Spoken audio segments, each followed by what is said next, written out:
This is Democracy Now!, democracynow.org, The War and Peace Report. I'm Amy Goodman in Boston. Juan Gonzalez is in New York.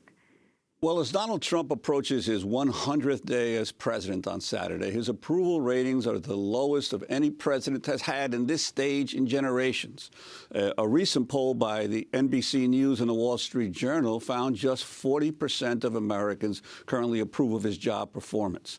Trump took to Twitter to call the poll totally wrong.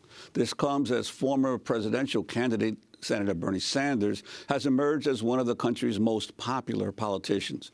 The Hill reports a Harvard-Harris poll shows 57% of registered voters view Sanders favorably, out of a field of 16 Trump administration officials or congressional leaders who were included in the survey. Sanders was the only one who was viewed favorably by a majority of those polled. Sanders has drawn massive crowds at stops on his recent speaking tour with new Democratic National Committee head Tom Perez as they push to reform the Democratic Party. On Sunday, Sanders spoke to Face the Nation about how the Democratic Party needs to change. The model of the Democratic Party is failing. We have a Republican president who ran as a candidate, as the most unpopular candidate in modern history of this country. Republicans control the House, the Senate, 2/3 of governor's chairs. And in the last 8 years, they have picked up 900 legislative seats. Clearly, the Democratic Party has got to change. And in my view, what it has got to become is a grassroots party, a party which makes decisions from the bottom on up. Meanwhile, some former Sanders supporters have launched a movement to draft Bernie for a People's Party, urging him to start a new progressive party and run for president in 2020. Well, for more, we're joined by two guests. Nick Brana is the former outreach coordinator for the Bernie Sanders campaign. He's joined with former Bernie staffers and volunteers to launch the campaign. We're also joined by Dr. Cornel West, professor of the practice of public philosophy at Harvard University. He served on the Democratic Party's platform committee during the 2016 election. Now, he, too, has joined the movement to draft Sanders. His new piece in The Guardian headlined, "The Democrats delivered one thing in the past 100 days, disappointment." In it, he writes, "The distinctive feature of these bleak times is the lack of institutional capacity on the left, the absence of a political party that swings free of Wall Street and speaks to the dire circumstances of poor and working people. As the first 100 days of the plutocratic and militaristic Trump administration draw to a close, one truth has been crystal clear. The Democratic Party lacks the vision, discipline, and leadership to guide progressives in these turbulent times." Professor West, Nick Brana, we welcome you to Democracy Now! Professor West, this is a point where Donald Trump is at his lowest popularity rating of any president in U.S. history at this point, as we come on the 100 days of his presidency. Talk about why you're focused on getting Bernie Sanders to run, not as a Democrat. He's going around the country with the head of the DNC right now, but for a third party. Well, I was blessed to spend some time on the inside of the Democratic Party looking at the ways in which we could come up with some vision, and I was convinced that the Democratic Party was milquetoast, moribund.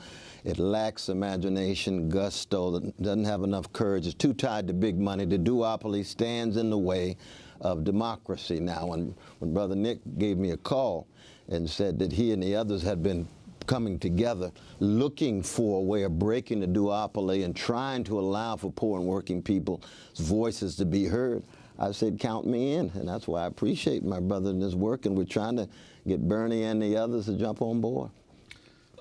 But Cornel, the country has had a history of third-party attempts. Mostly the third-party candidates on the right have gotten significant support, but they've on the left, we've seen the examples of Ralph Nader, of Jill Stein, and others in the past, some of which you were involved in. Sure. Why do you think it would be different this time if Bernie Sanders did take that step? Well, I think the Democratic Party is in a crisis now that's quite unique. And I think that when you have somebody like Bernie Sanders or a host of others behind him who are hungry and thirsty, and especially the younger generation, especially the younger generation.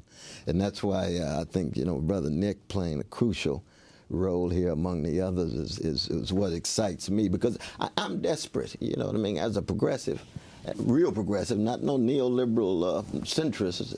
I'm desperate, and we're celebrating the 100th anniversary of Ella Fitzgerald, born born a century ago. That's freedom.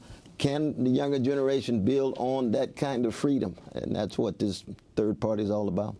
And Nick Branner, what about all those young people who were supporting Bernie Sanders and came out in armies across the country? Here he is going around with Tom Perez urging people to run for office to the Democratic Party, reform the Democratic Party. What's the debate among the former Sanders supporters that what your wing represents? There is an amazing hunger for this, especially among young people. It was 91% of millennials, people under 29, who actually wanted a major independent choice in this past election. And the majority of Americans actually wanted it as well, and still do, 57%. And so those are staggering numbers in favor of a new party. And we've reached the point where, to address what you were saying earlier, is that what we're trying to do at Draft Bernie for a People's Party, the group that we've founded to get Bernie to start a new party, is fundamentally different than what the Green Party, Ralph Nader, tried to do, in that it follows a successful model in our own history of starting a major party that can displace an existing establishment party. And that is pulling politicians who have built a large following within an old regime party, getting them to show the limits of that party and what it's able to do, and then having them come out, start their own party. That's exactly what Lincoln and others did in the 1850s when they started the Republican Party. That's how the Republican and the Democratic parties began, is when they actually reached the limits of what people were willing to tolerate, in particular with the formation of the Republican Party displacing the Whigs at that time, and them having approved a pro-slavery platform in the 1850s, and coming out, taking that base and forming a new party.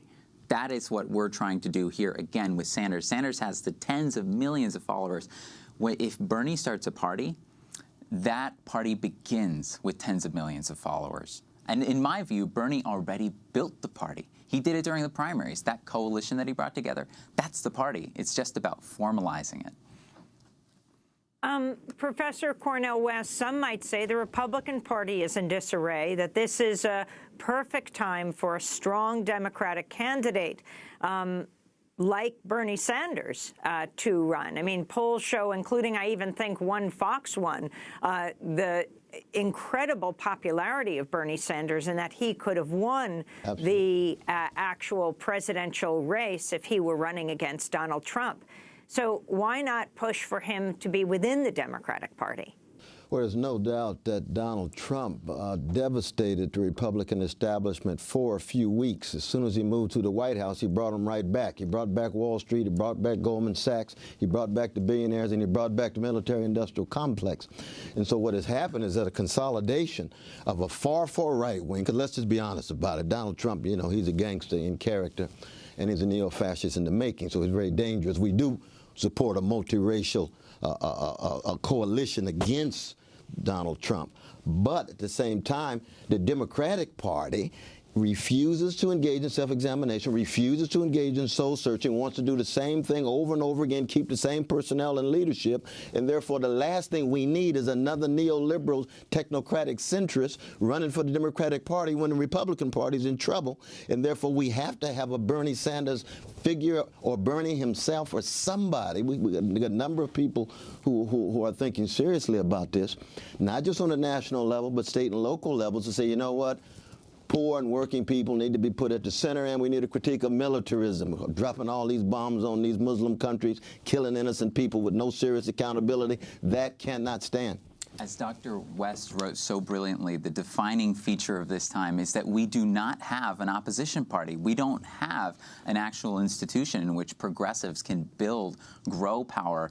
And looking at the lessons of the movements that have come before us, for example, the Occupy movement. The Occupy movement was a quantum leap in consciousness in the United States, but it did not succeed in formalizing that power into an institution.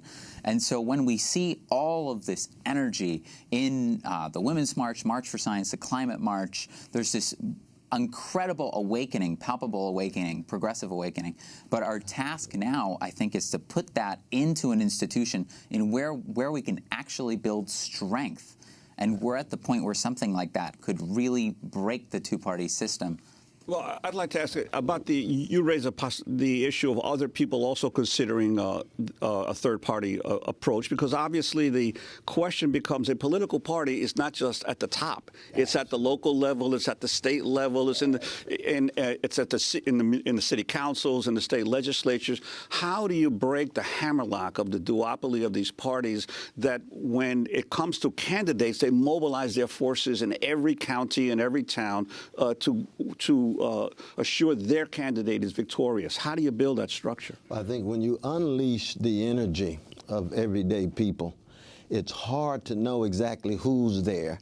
I think we'd actually gain a significant slice of the Democratic Party on the local and regional levels, because they're critical of national leadership. They know how lethargic national leadership has been.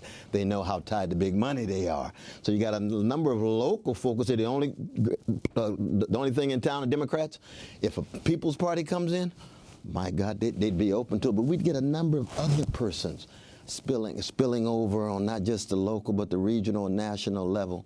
And that's what's exciting about what Brother Nick and the others are doing. And I'm just proud to be a small part of this new development. And Nick Brown, the other big segment of the Democratic Party are the organized labor unions. How do you see the response of organized labor and their enormous financial clout and organizational strength on this debate? Well, some of the labor unions actually tried to start their own party, the Labor Party, back in the 90s. One of the, I think, lessons to learn from that is that they did not try to run candidates themselves. Rather, they said, we're going to stay kind of within the Democratic Party model. And that, I think, we need to learn from that lesson as well and say, no, this is a full party that is going to run candidates at every level. And if Bernie were to do this, I think Dr. West is absolutely right. There would be people who would switch affiliation across the board in Congress, at the local state level. You would have just an amazing transition. One of the reasons that we decided to do this was we've looked over the past few months at Bernie. Bernie is working furiously to change the Democratic Party, And unfortunately, what we've seen is that the Democratic Party is still losing supporters. That's incredible. The most popular politician in the country cannot stem the tide. He compared it to the Titanic. Bernie compared it to the Titanic, a sinking ship recently, the Democratic Party. And he's right. And once you realize that people continue to leave the Democratic Party, you see that Bernie's role is not necessarily as being able to bring people into the party. None of us can do that. People recognize that the party doesn't represent them. Rather, what he's doing is he's slowing the dissolution of the party. And if Bernie were instead, the momentum is towards an independent alternative. That's what people are leaving the Democratic Party, even with Bernie there. If Bernie were to switch sides, go with the populist progressive current, the party would collapse.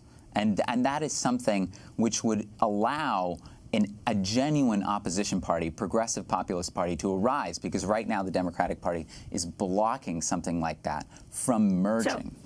So, Nick, what is Bernie Sanders' response to this? Nick and also Professor West, you're very close to him. What does he say about starting a third party or even running for president on the Democratic ticket in 2020? That's right.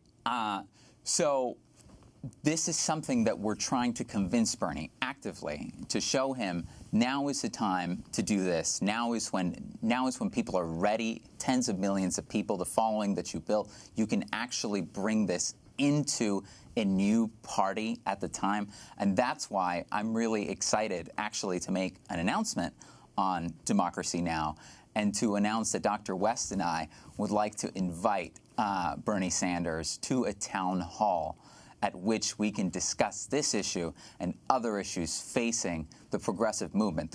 I think it's time for the progressive movement to discuss this question openly, Amy, about whether it's time to have an independent alternative. When we started this process 6 months ago about after Donald Trump won the election, I don't think if you would have asked progressives, is that, in 6 months' time, the party establishment is going to pick Perez, who was saying we should stick a fork into Bernie in the narrative that he actually appeals to minorities, and be siding, voting for Trump's nominees and opposing overwhelmingly things like single-payer health care. I don't think progressives would have said, you know what, that's how I think reforming the Democratic Party should be going. That should be going well. And so Dr. West and I'm very happy to have you, Dr. West, in inviting Bernie to that town hall so that we can discuss this, this issue about where the movement should go. Professor West, there has been some interesting controversy. I wanted to ask you about Senator Sanders' support of Omaha, Nebraska mayoral candidate Heath Mello. Sanders spoke at a rally for Mello last week as part of the Democratic National Committee Unity Tour. While serving in the Nebraska legislature, Heath Mello sponsored anti-choice legislation. He was endorsed by the Nebraska Right to Life group in 2010. In an article for Rewire, Imani Gandhi wrote, quote, Bernie Sanders and many of his supporters seem perfectly content to categorize reproductive rights and abortion access as a social issue, a distraction from economic justice and reforming Wall Street, which they deem the so-called real issues. And that simply doesn't work because reproductive justice and economic justice are inexorably intertwined, Imani Gandhi wrote. Can you respond to this? No, there's no doubt that when we talk about social issues, white supremacy, male supremacy, homophobia, these are not marginal issues. At the same time, class issues, economic justice, and also militarism, imperial policies, Israeli occupation, and so forth. These are all integral elements that constitute a progressive viewpoint, and therefore we ought to be critical of those who want to pull back on one set of issues and be strong on another. Same is true with our identity politics. We can talk about racism, sexism, all we want, but if we don't have a critique of Wall Street, if we don't have a critique of militarism, if we don't have a critique of the way in which class formation is so fundamental and the increasing wealth inequality, then we have to be critical of each other. But it's also true that all of us in some sense are going to fall on our faces. We just want to bounce back. Well, we want to thank you both for being with us. Professor Cornel West, now a professor back at Harvard University. I feel like we switched places, Cornel. You're in New York. I'm here in Boston. I'll be speaking at Harvard Science Center E this morning at 11 as we continue our tour around the country. And thank you to Nick Brana, who is part of the Draft Bernie for People's Party. He is spearheading this, and we'll continue to follow your movement at democracynow.org. Stay with us.